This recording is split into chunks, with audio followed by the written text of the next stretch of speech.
ಒಂದು ಹಸಿರಾದ ಅರಣ್ಯದಲ್ಲಿ ಎಲ್ಲಾ ಪ್ರಾಣಿಗಳು ಸಮಾಧಾನದಿಂದ ಬದುಕುತ್ತಿದ್ದವು.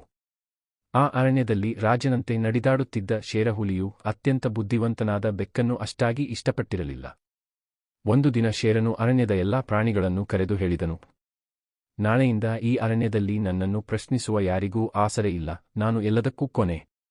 ಅದರ ವಿಚಾರ ಕೇಳಿದ ಬೆಕ್ಕು ನಗುತ್ತಾ ಕೇಳಿತು, ನೀನು ಬಲಶಾಲಿ, ಆದರೆ ಬುದ್ಧಿವಂತನಾ? ಶೇರನಿಗೆ ಆ ಮಾತು ಕೆಟ್ಟಿತು. ಒಂದೇ ಪರೀಕ್ಷೆ ಮಾಡೋಣ ಶೇರನೋ ಎಂದನು. ಅರಣ್ಯದ ಕೊನೆಗೆ ಇರುವ ಹಳೆಯ ಮರದ ದಡಿಯಲ್ಲಿ ಇರುವ ಗುಪ್ತಮಣಿಯನ್ನು ಯಾರೂ ನೋಡಿಲ್ಲ, ಅದನ್ನು ತಂದು ಕೊಡುವ ಸಾಹಸಕ್ಕೆ ಯಾರು ಸಿದ್ಧ?